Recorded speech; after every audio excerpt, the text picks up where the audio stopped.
بسم اللہ الرحمن الرحیم۔ اللہم صلی علی سیدنا محمد النبی الامی وآلہ وبارک وسلم تسلیما۔ عن ابی الدرداء رضی اللہ عنہ قال قال رسول اللہ صلی اللہ علیہ وسلم الا اخبرکم بافضل من درجۃ الصیام والصلاة والصدقۃ قالوا بلی۔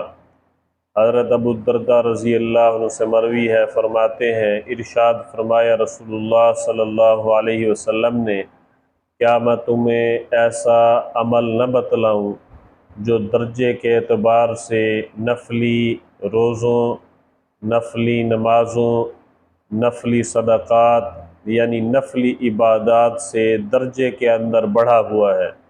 قالوا بلا، صحابہ رضی اللہ عنہم نے عرض کی کیوں نہیں، ضرور بتلائیے۔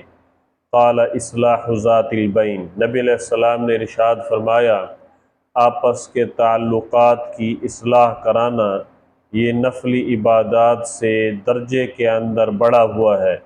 فإن فساد ذات البین ہی الحالقۃ، کیونکہ باہمی تعلقات کا بگاڑ ہی دین کو مونڈنے والی چیز ہے۔